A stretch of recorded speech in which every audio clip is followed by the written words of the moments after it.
В эфире итоговая программа новостей. Расскажем о главных событиях уходящего понедельника. В студии Василий Радченко. Смотрите в программе.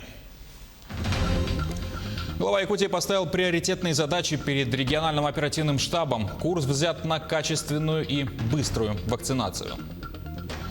Вакцинировать против коронавируса продолжают и в Алданском районе Якутии. За минувшие выходные прививки получили почти 150 человек. На объектах ЖКХ и энергетики выявили новые нарушения, несмотря на действующий режим повышенной готовности и аномальные морозы. Многоквартирный дом начали заселять в Нерюнгринском районе. В него переедут более 130 человек из ветхого и аварийного жилфонда. В стране сегодня отмечают Татьянин день. Студентов с праздником поздравил глава Якутии, а СВФУ открыл фотовыставку и выбрал лучших учащихся. Схватки за кубок спорткомплекса «Мадун» по масс-рестлингу стартуют сегодня вечером. Соревнование пройдет без зрителей, но НВК «Саха» обеспечит трансляцию всех дней мероприятия.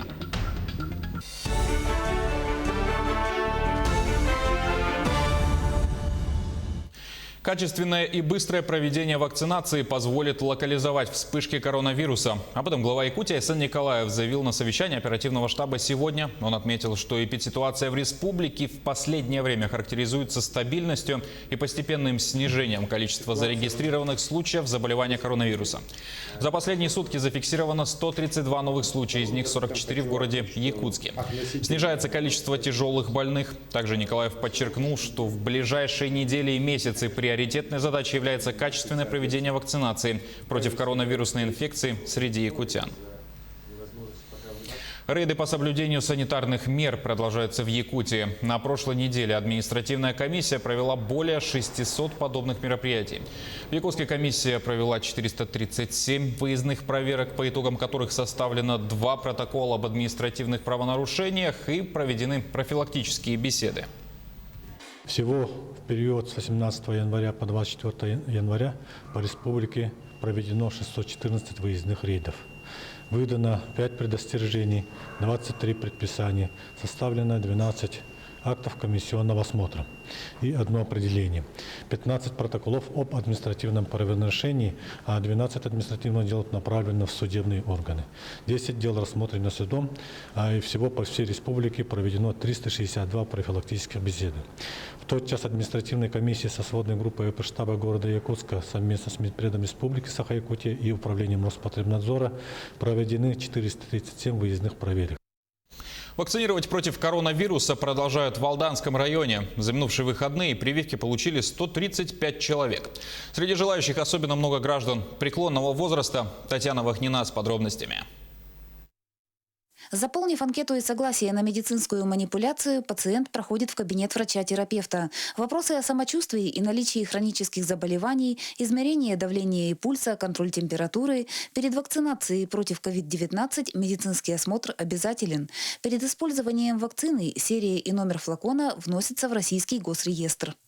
В этот же день все вакцинированные пациенты вносятся, их данные персональные вносятся в единый российский реестр получивших вакцину от ковид. Затем пациент сможет распечатать на своих госуслугах сертификат о получении этой вакцины. Вакцинация против новой коронавирусной инфекции производится препаратом ГАМ-ковид-ВАК.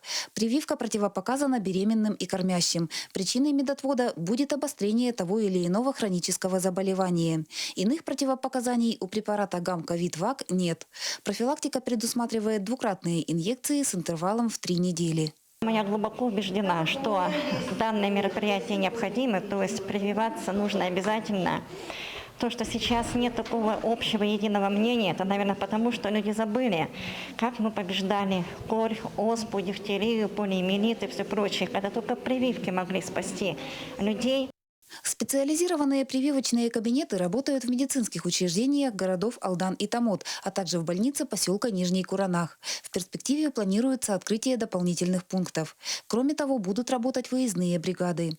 В Алданский район поступило 900 доз вакцины. На прививки в настоящее время уже записаны более 400 человек. Да, желающих очень много, и уже формируются списки на получение дополнительных доз вакцины.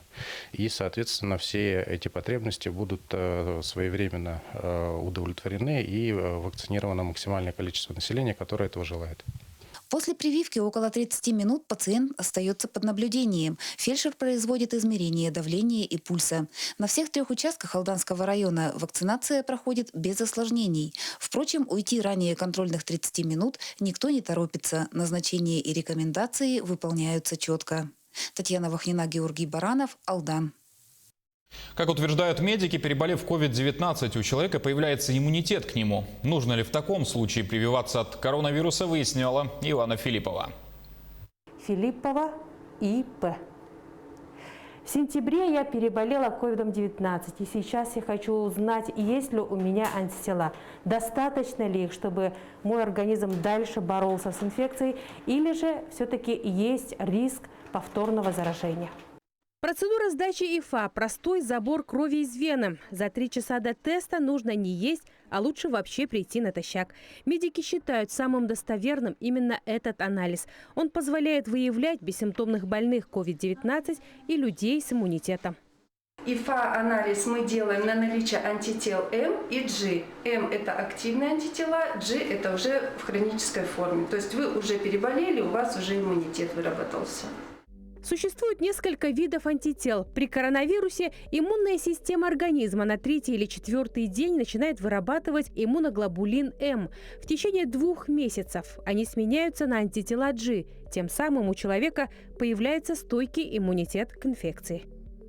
Если есть антитела иммуноглобулин G, тогда человек пока не прививается. А переболевшим ковидом дается медотвод на 6 месяцев. В Мирном анализы на COVID-19 делают в поликлинике Центральной районной больницы и медтехнике. С января этого года платные услуги для населения предоставляет и медицинский центр «Алроса». Одно исследование будет стоить чуть больше 2000 рублей. Необходимо предоставить паспорт и СНИЛС. Платные медицинские услуги в санатории-профилактории «Горняк» принимаются по вторникам, по пятницам с 8:30 до 12. Заходим в центрального входа, в 19-м кабинете оформление документации идет. Результаты анализов ИФА крови ожидаем в течение 5 рабочих дней. Результаты ПЦР приходят на телефон по СМС в течение 2-3 рабочих дней. А вот работники «Алроса» сдают анализы планово. Список подает организация. Если сотрудник самостоятельно пройдет тест, затраты компенсироваться не будут. Результаты анализа я получила на 3-й день. G-иммуноглобулин положительный. Количество антител соответствует высокому уровню. Однако, насколько долго сохраняются эти антитела, ученые пока не могут дать полного ответа. Поэтому не стоит забывать о простых мерах безопасности. Носите маски, соблюдайте дистанцию в общественных местах. Ивана Филиппова, Алексей Меркулин, Кирилл Шолохов, телеканал «Алмазный край». Тепловизор установили в Русском драмтеатре имени Пушкина в Якутске. Оборудование бесконтактно измеряет температуру у нескольких человек одновременно, а также может определить наличие металлических предметов. Проект инициировало Министерство культуры региона. Как сообщили в ведомстве, один тепловизор стоит порядка 700 тысяч рублей. В течение 2 дней их установят также в Театре оперы и балета, в Сахоакадемическом театре и в Бриллиантовом цирке республики. Одной установкой тепловизора сразу же решаем несколько вопросов. Да? То, что, безусловно, это будет комфортно для посетителей, для наших зрителей. Ну, а для наших работников это, естественно, то, что вот такого прямого участия в измерении температуры, да, контакта со зрителем, его уже не будет. То есть, опять же, это все для того, чтобы зрители чувствовали себя комфортно. Застрахованные по линии обязательного медстрахования россияне смогут выбрать, где лечиться. При угрозе распространения опасных заболеваний территориальный федеральный фонд УМС будет обязан перечислить аванс для медорганизаций в течение 5 рабочих дней, а у застрахованных граждан появится право выбора клиники. Также территориальный фонд получит право контролировать объемы, сроки, качество и условия предоставления медпомощи застрахованным лицам и применять санкции за выявленные нарушения. Из-за затянувшихся аномальных морозов в Якутии режим повышенной готовности продолжает действовать на территории региона. Об этом сегодня сообщил вице-премьер правительства Алексей Колодезников на заседании комиссии по чрезвычайным ситуациям. Главы районов, представители МЧС, Якутскэнерго и Министерства ЖКХ обсудили вопросы обеспечения функционирования объектов в условиях низких температур. С Нового года в Якутии зафиксированы 31 технологическое нарушение, большинство из которых на объектах энергетики.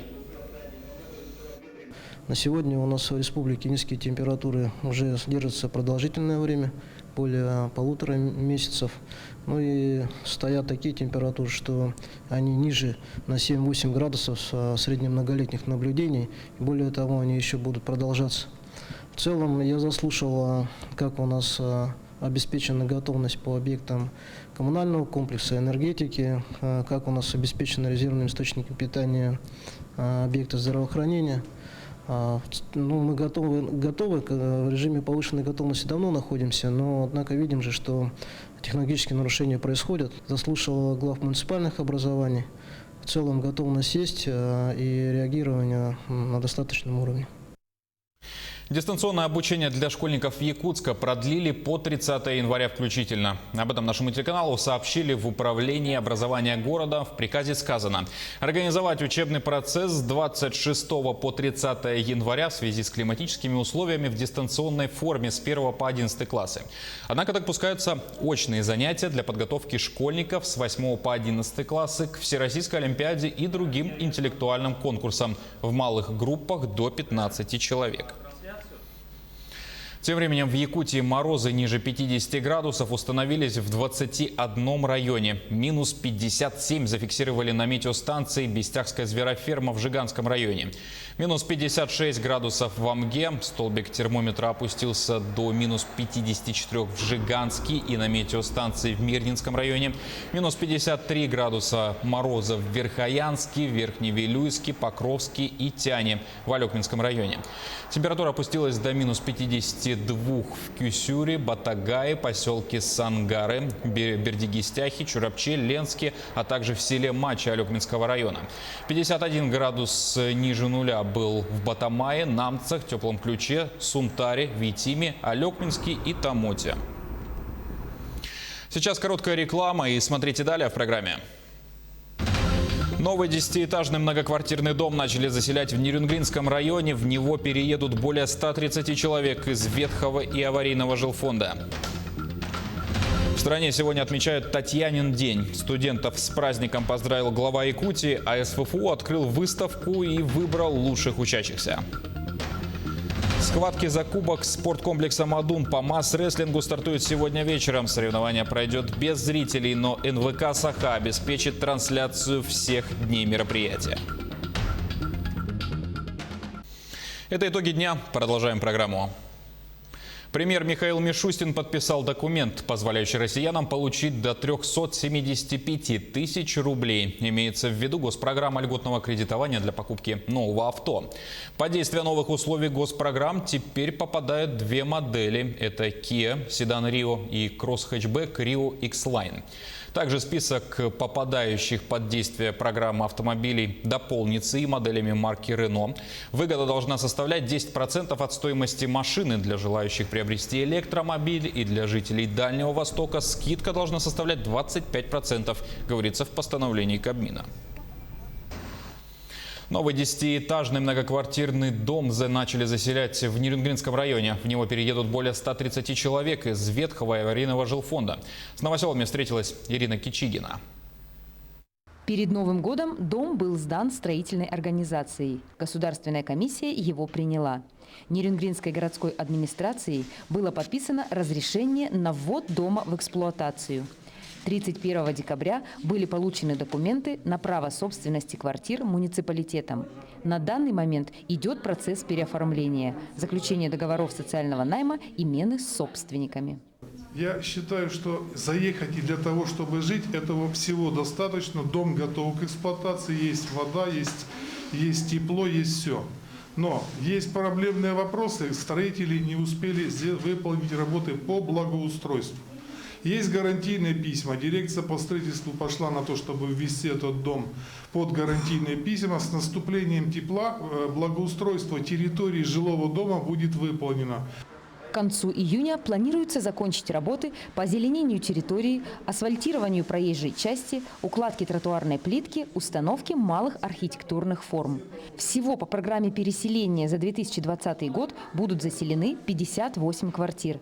6 квартир без балконов застройщик реализует самостоятельно. И 9 квартир муниципалитет приобретет для расселения в 2021 году. Переселяюсь с Комсомольской 20/1, квартира 14. Перемены очень положительные, конечно. Очень ждали эту квартиру.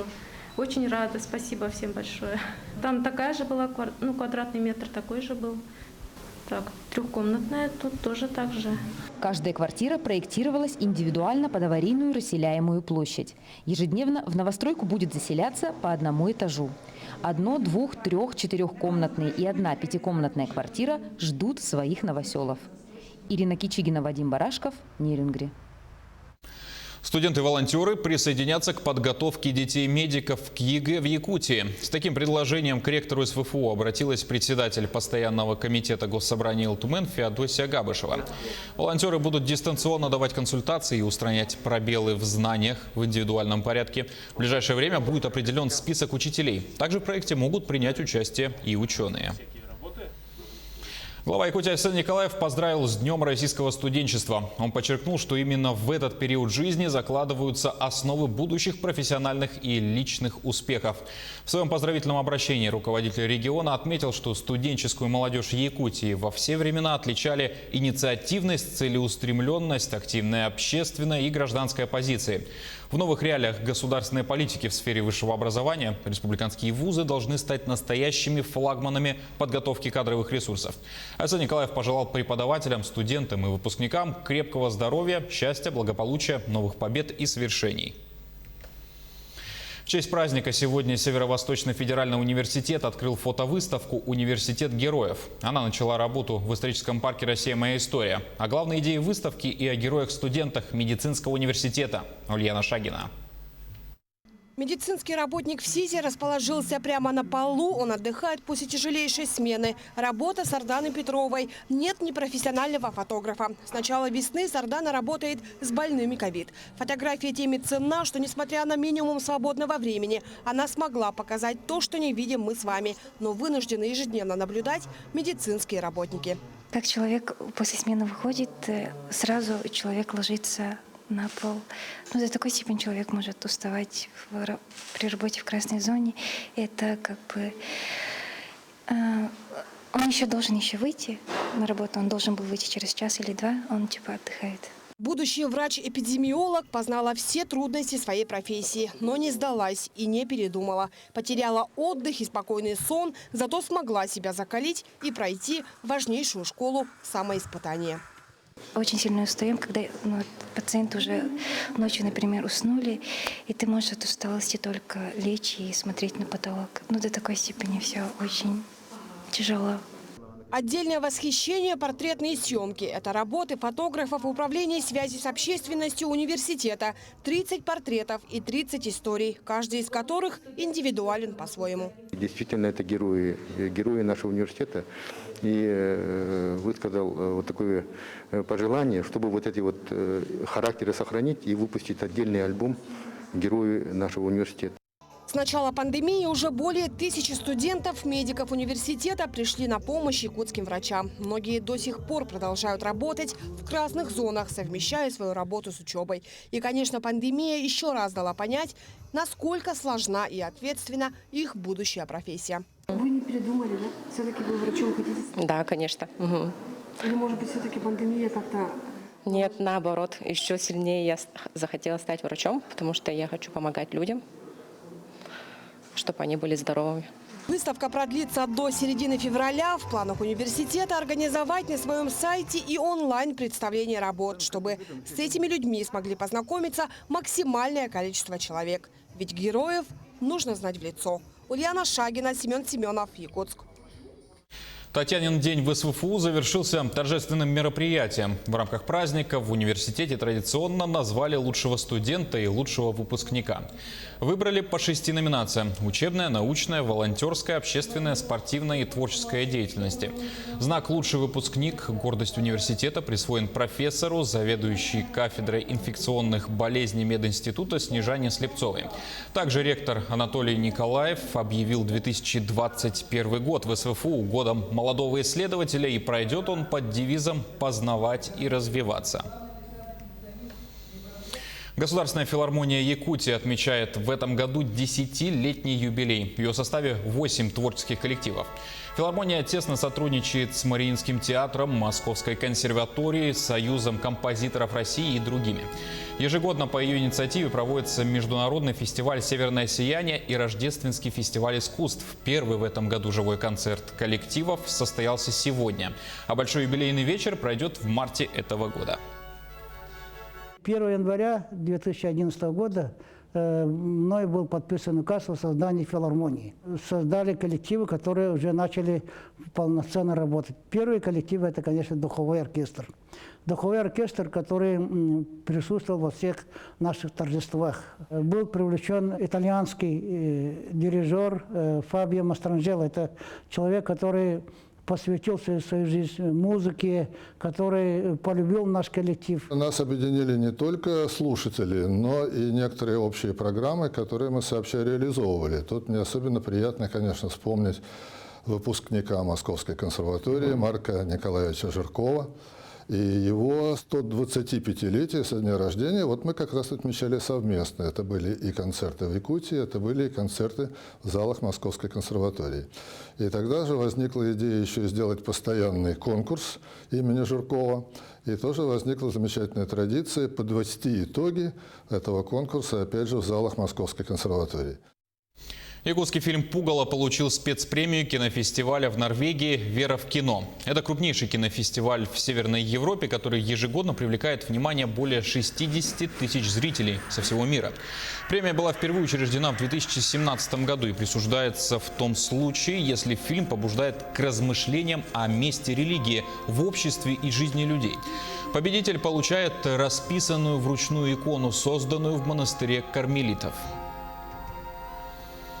Схватки за кубок спорткомплекса «Мадун» по масс-рестлингу начнутся сегодня в 21:00. Соревнование пройдет без зрителей. Прямую трансляцию на НВК «Саха» обеспечат 6 камер. За кубок поборются масс-рестлеры 4 спортивных клубов из Амгинского, Усть-Алданского районов и из самого спорткомплекса «Мадун». Всего участвуют 28 спортсменов. Победившая команда получит 50 тысяч рублей. За второе место полагается 30 тысяч, а за третье 20 тысяч рублей. Трансляцию всех поединков смотрите с понедельника по четверг с 9 часов вечера на телеканалах НВК «Саха», «Мамонт» и в YouTube-канале. Финал состоится 28 января. Именно кубок спортивного комплекса «Мадун» проводится первый раз. И это у нас как бы проводится в телевизионном формате и в режиме онлайн без зрителей будет. Будет 4 дня. Прямой репортаж с 9 часов начинается на прямом эфире НВК. Будут участвовать 4 команды. Всего весовых категорий в каждой команде 7.